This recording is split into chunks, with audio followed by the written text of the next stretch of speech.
Hi, and welcome everybody to the Winner's Circle Sports Betting Channel. My name is Ross Benjamin, and you're watching the Winner's Circle Sports Betting Podcast. It is Tuesday, February 27th, and like every Tuesday, I'm joined by my esteemed colleagues, Mr. Sean Higgs and Jesse Schule, all three of us of our sponsor site, which is gamblersworld.net. And great morning here, guys, to be with you guys. March is approaching, and we got a lot to talk about today. Sean, how are you? Not too bad. I'm not too bad. Listen, tournaments start up on Monday. Atlantic Sun out of the gate. So I'm excited for college basketball tournaments. I enjoy March Madness. I enjoy not as much the March Madness. I like the conference tournaments better than it's that Thursday, Friday is great, but then it's Yeah. Anyway, Sean, you had a nice 10-unit winner yesterday at gamblersworld.net, and the Baylor Bears plus the 3 as they win outright by 8. And so congratulations to you. And Jesse doing awfully well, number 1 at the site over the last 60 days. And Jesse, how are you? Not bad, Ross. I had myself got a haircut, shaving a haircut, and had a good weekend. Got to see the Wake Forest fans storm the court. I don't know if you remember, we talked about that on the Friday show. I asked you, do you think they'll storm the court? Well, I guess we got our answer. Yeah, they not only stormed the court, but North Carolina.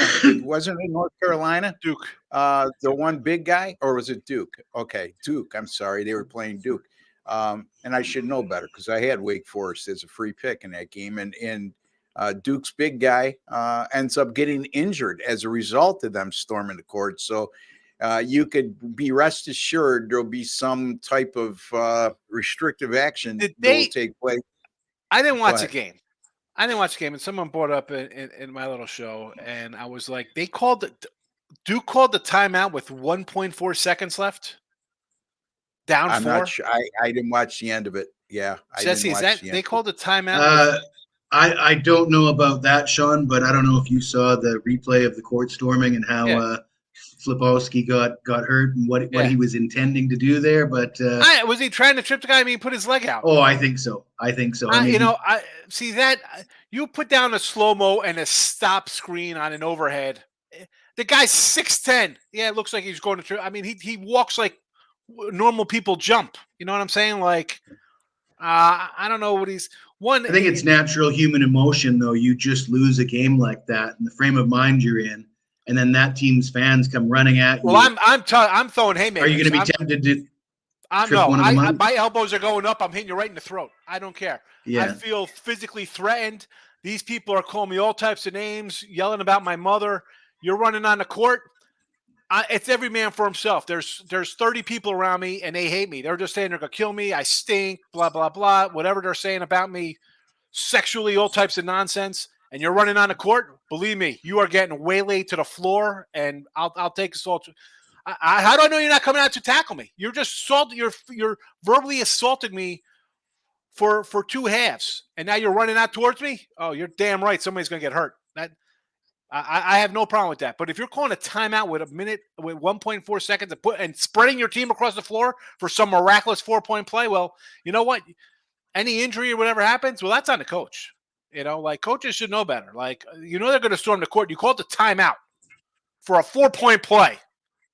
Come on. You know, Sean, I thought that you'd be with me on this one. Of all the things that are changing in this world, all the things that we used to be able to say and do, and we can no longer. I thought you'd want to hang on to the court storming like I did. Not when I'm a favorite. Not when I'm favored over the team. They were favored. They were 2.5-point favorites. They weren't the underdog. You were the favorite to win. Yeah, act like you've been there before, but I just think I don't mind. if you know, you were the favorite in the game. You were the favorite. Yeah. But Sean, you know as well as I do, kids in college, they'll party at the drop of a hat if you give them an excuse, and if you give them an excuse to celebrate, they're going to celebrate. So at some point you have to.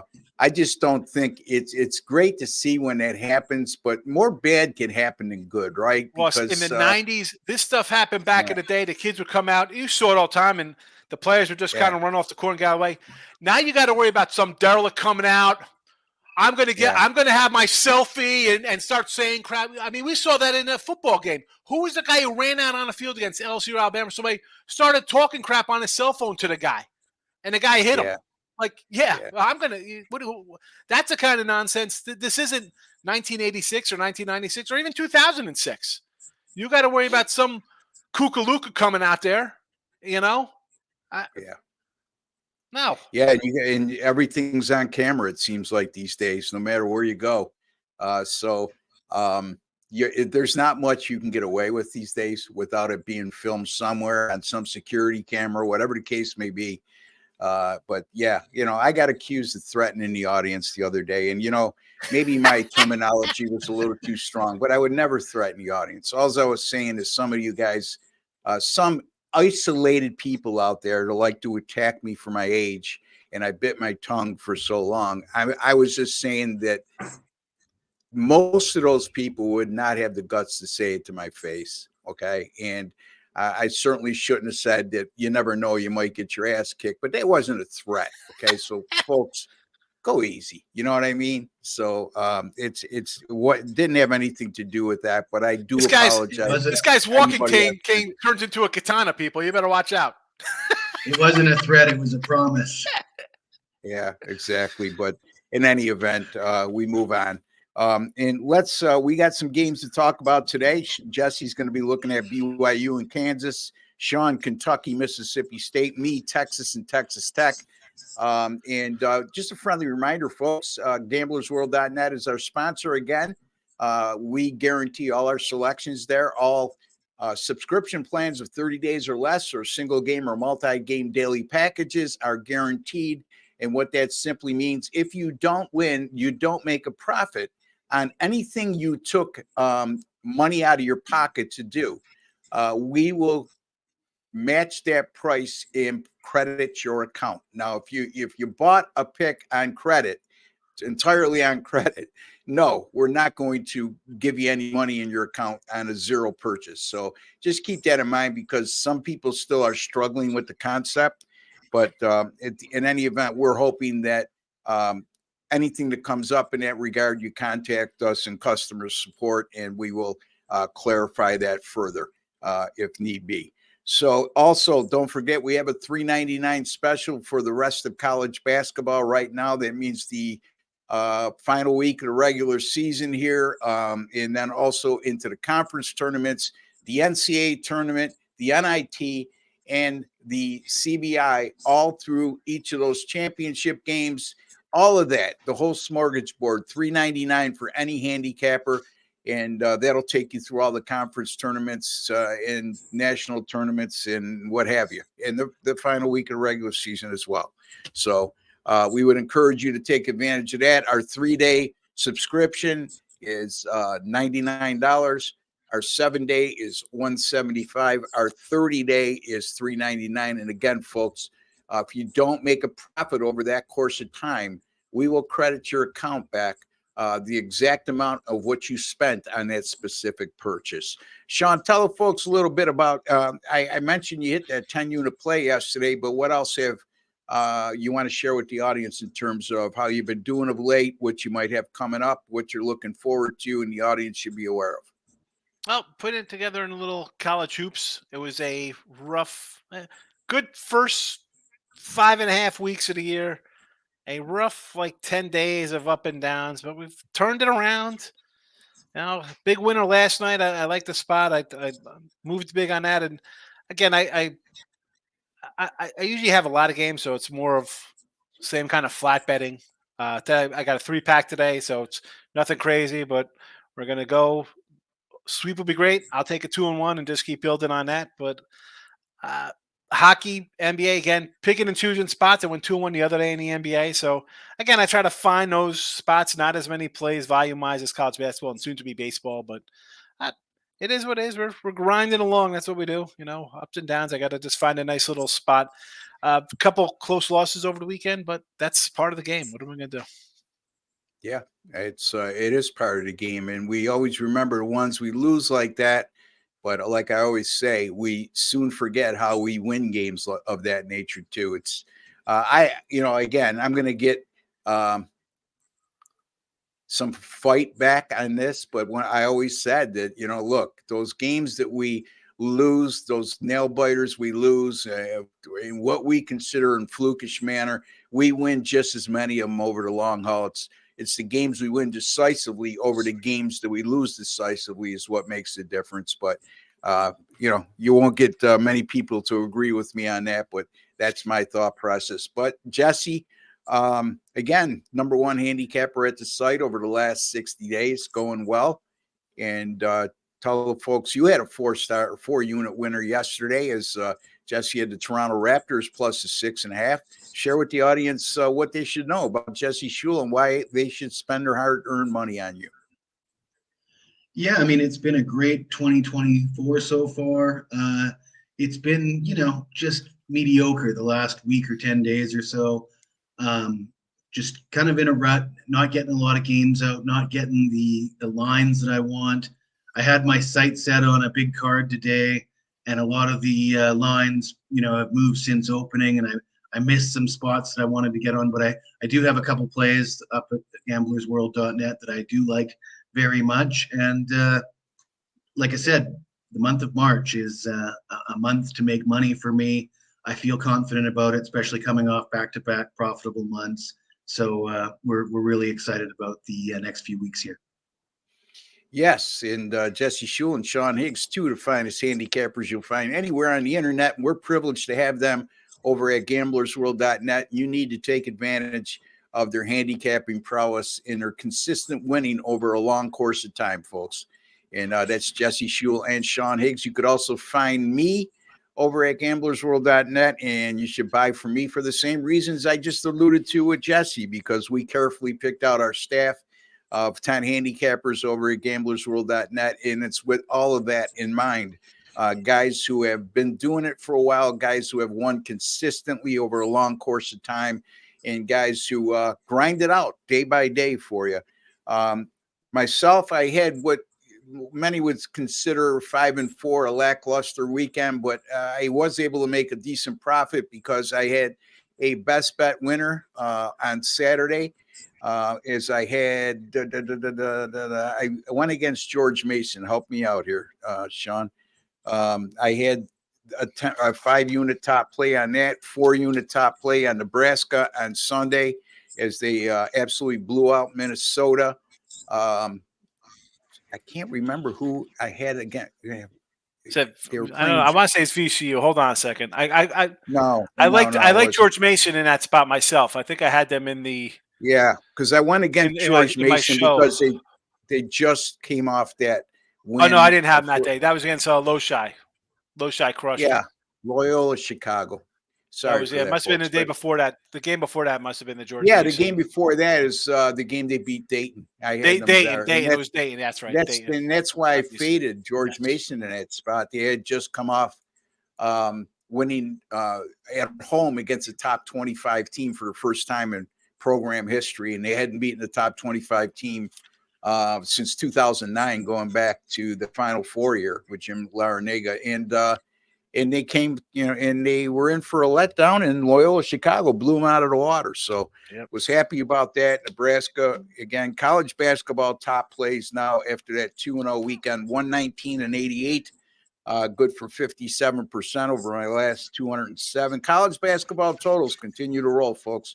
I passed yesterday, but on Saturday I had San Francisco and Pepperdine over the total of 149. It landed on 160. Now 74-42, 64% run on my college basketball totals. NBA top plays 39-21, good for 65%. And my NBA sides, 68-46, good for 60% over to my last 114. All right, let's get right to the games.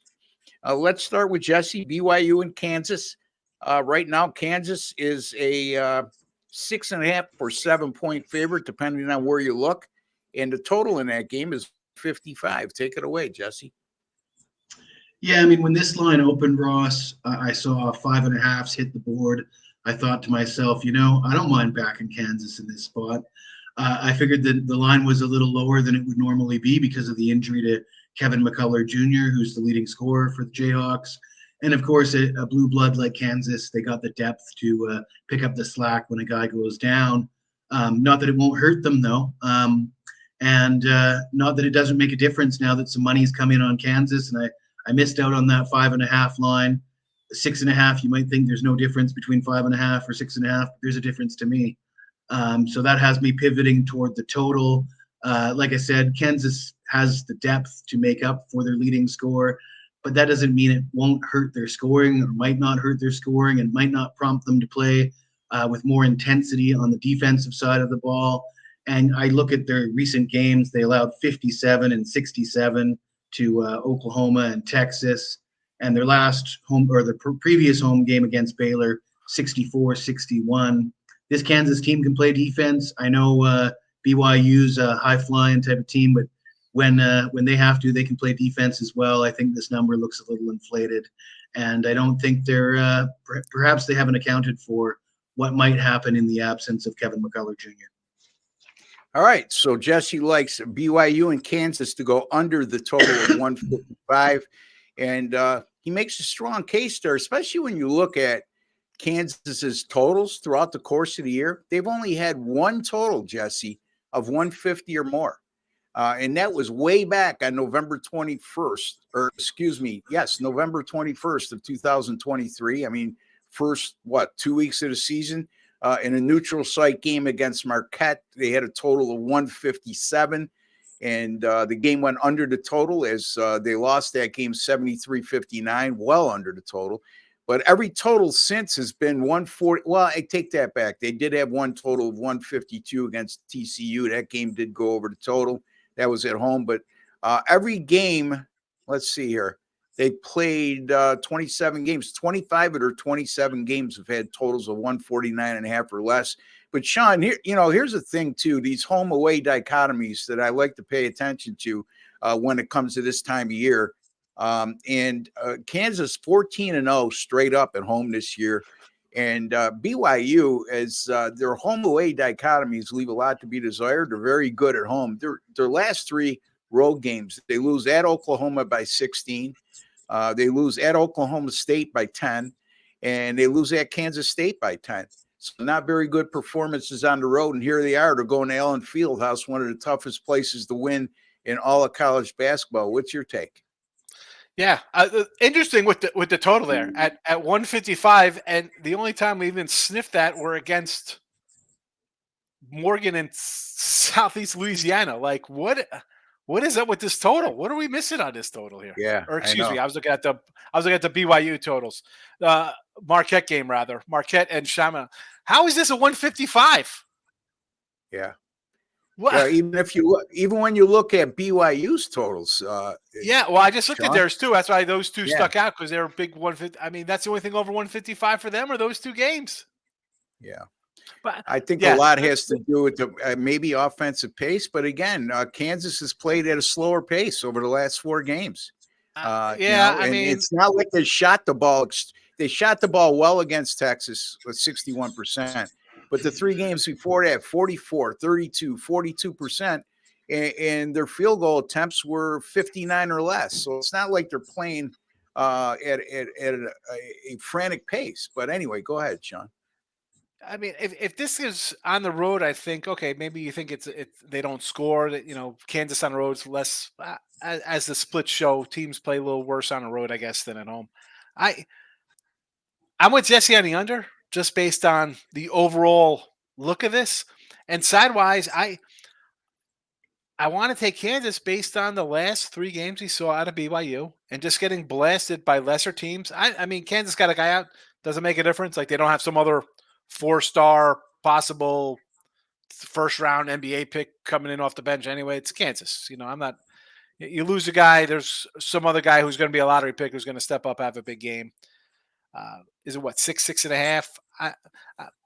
Whatever. I mean, I'm going to ride Jesse's here. I like this. I might actually put a little something on this total on myself just looking at it. It wasn't something I looked at to start, but looking at both these teams' totals all year, and you have a star guy kind of not playing, why would it be this number? I'm dumbfounded. I am. I'm going to take the under here with Jesse. Yeah, I'm going to lean toward Kansas here and lay to 6.5. I just BYU, they're 2-5 straight up in.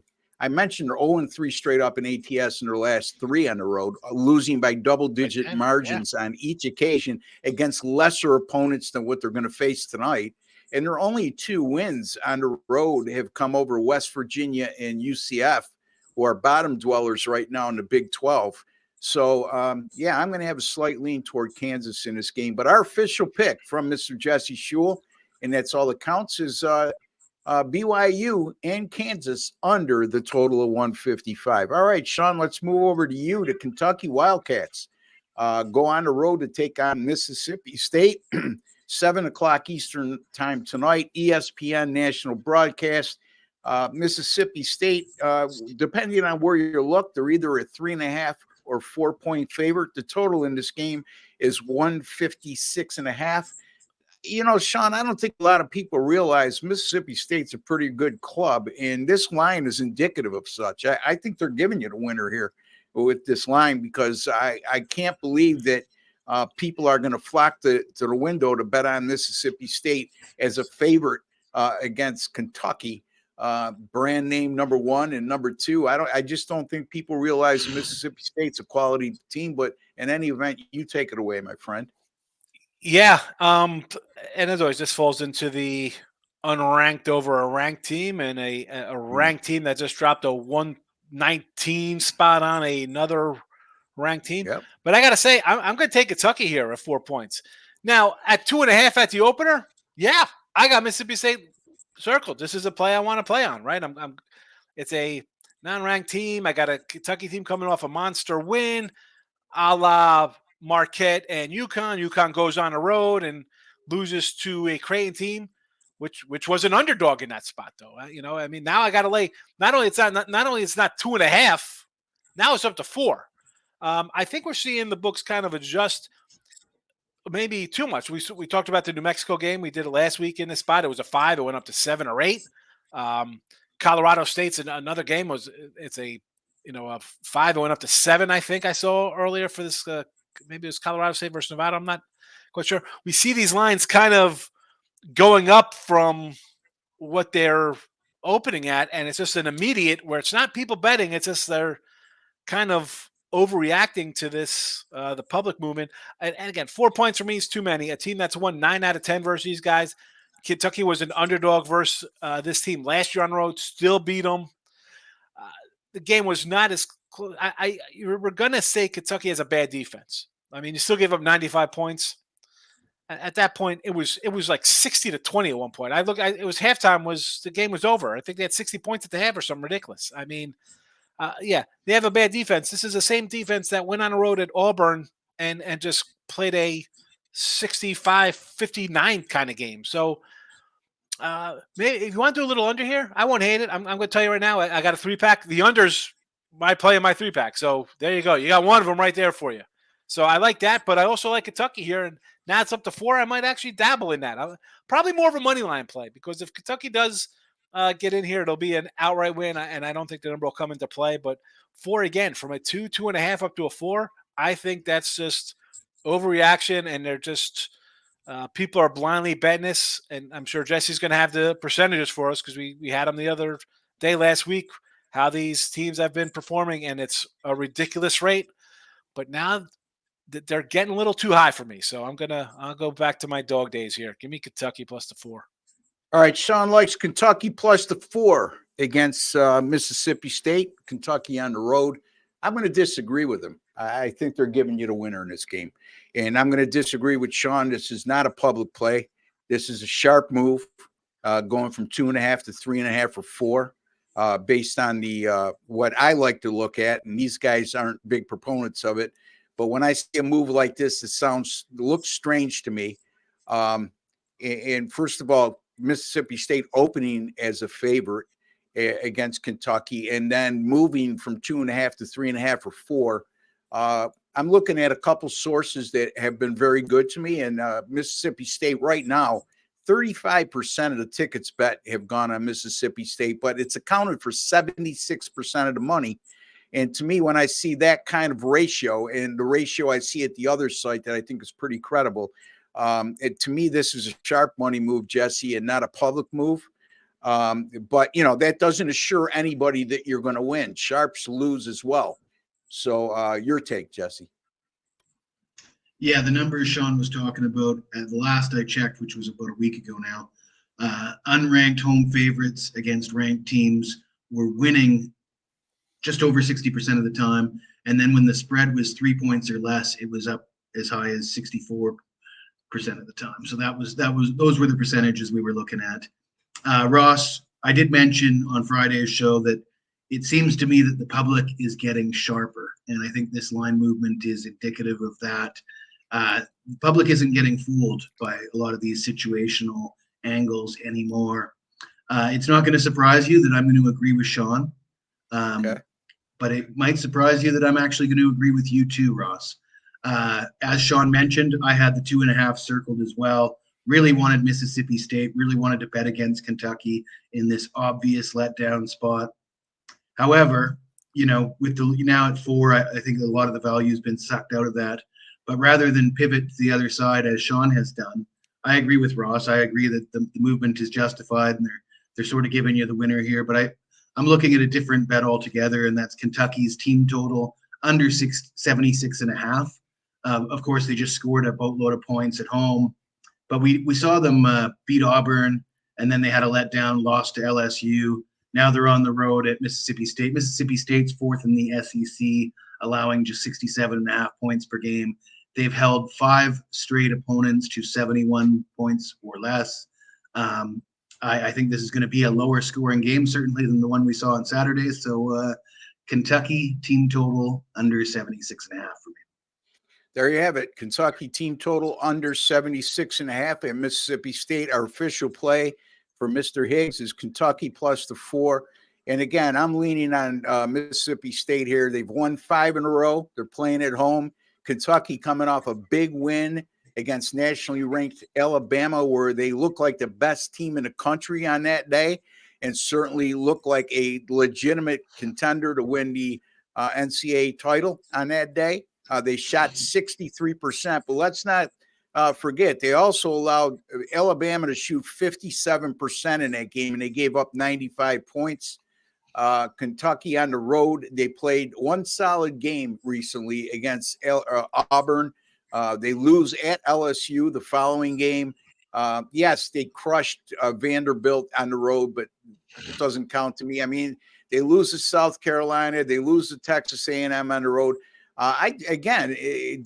Think like an odds maker here, people, and that's what I'm doing. I'm taking Mississippi State here, lay to 4. I'm going to disagree with Sean, but our official pick, like we always say, whoever the game is assigned to with their pick, that's our official pick.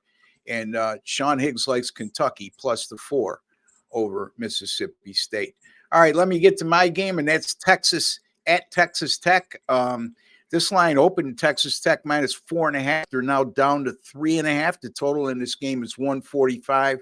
This game is being played in Lubbock, and that's a big deal for me because I mentioned this time and time again, and I said it with Wake Forest on our free picks that we did on the live show on Friday, where I had Wake Forest over Duke in the Saturday game, and Wake Forest had the 4th strongest home court according to KenPom in terms of home court advantage in the country. Well, Texas Tech, they're number 1 in terms of home court advantage in all of college basketball according to KenPom. And again, they give Texas Tech an additional plus 4.6 points as an advantage on their home floor. What that simply means, folks, is whatever KenPom would have had this game on a neutral floor, they're telling you to add 4.6 points to Texas Tech's power rating when they play at home. And rightfully so. I mean, the Red Raiders 14-1 straight up at home this year. Quality home wins against TCU, Kansas, BYU. Those teams, again, I'm looking at the net rankings of those teams because that's how they pick the NCAA tournament selections in about a week or so. And TCU is number 30, Kansas number 14, BYU number 13. So all quality teams there they knocked off at home. Also, Texas Tech, number 19 nationally and number 3 in the Big 12 in adjusted offensive efficiency. Also, number 3 in the conference in three-point shooting at 37.1%. And number 1 in the Big 12 at the free throw line at 77%. And by the way, Texas during Big 12 play is last when it comes to three-point defensive shooting percentage. So looks like Texas Tech might be able to get to the free throw line, get a lot of points when the clock is stopped, and also should have their fair share of threes go their way in this context. Tech won at Texas earlier this season, 78-67. Yeah, there's the revenge factor there, but again, the Longhorns lost that game despite 15 offensive rebounds and plenty of second chance opportunities, yet they still gave up 78 points in that game and lost by a double-digit margin. On top of everything else, Tech will be in a sour mood after being upset at UCF on Saturday, 75-61. And this is a Texas team 3-5 straight up in ATS in true road games. In Texas, their last 3 games offensively, they've only scored 63.3 points per game and shot 39% from the field. And against a good offensive club like Texas Tech, that's not going to match up well. I'm going to take Texas Tech here, minus the 3.5 over Texas on their home floor. Sean? All good numbers there, which begs to the question is, why is this at a 3.5? You know, I had this pegged at like maybe a 5.5, 6. And yet it's half that. Again, I didn't pull the trigger. It opened at 4.5. So it's come down. Okay, all right. Yeah. Again, I would lean to the dog just based on how I think that game should be. But I didn't really dive into it. I wanted to take it, but it wasn't. Again, I was hoping to get 5.5. It's lower than that. Now even lower than that. Maybe I'm right. Well, I mean, I'm pulling for you for the video, you know. Yeah. So I don't want to. I will say it's not going to be a premium pick, but I like a strong opinion just based on everything I just said. So, I can see why Texas will revenge and all that. But I just Jesse, they can't put the ball in the ocean over the last 3 games. And they get 15 offensive rebounds in the first matchup, and they still lose by a double-digit margin on their home floor. I just, to me, I think Texas Tech is clearly the better team in this matchup. Texas is not a bad team, and they probably will be in the NCAA tournament. It's not like I'm trying to degrade them, but I just don't like this matchup for them. But anyway, it doesn't matter what I think on that. Jesse, what do you think? Well, it does matter what you think because it was your pick, but it actually doesn't matter what I think. But anyways, I don't have a lot to add to what you said. I agree with pretty much the way you laid it out, Ross. I mean, I think you sort of have to go with Texas Tech based on everything you said. But I sort of see where Sean's coming from. Part of it doesn't feel right. I'm a little bit scared of Texas. They've been playing horribly, but they're still a team that I consider sort of like Jekyll and Hyde, schizophrenic. They're, no doubt. They play bad, but they should still have a good game in them. They're a dangerous team. They're not a team that I'm getting excited about betting against. If you ask me who I'm taking here, I got to take Texas Tech, but it's not going to be a game of the year. That's for sure. All right. So it does matter what I think. Jesse made that clear. And I think that Texas Tech is going to cover minus 3.5 over Texas. And again, folks, to review our selections once again, Kentucky plus the 4 over Mississippi State from Sean, and Jesse likes BYU and Kansas under the total of 155. So there you have it, folks.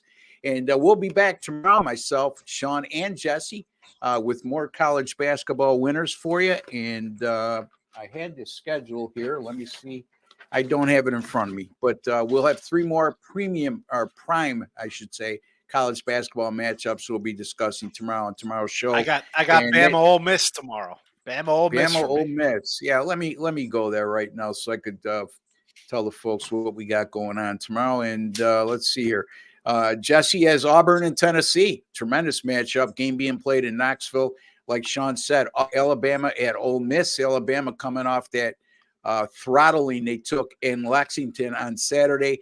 And I'm going to be looking at South Carolina, who bounced back after a couple losses in a row as they traveled to College Station to take on the Texas A&M Aggies. But until then, for Jesse Schule, Ross Benjamin, and Sean Higgs, take care and God bless, folks.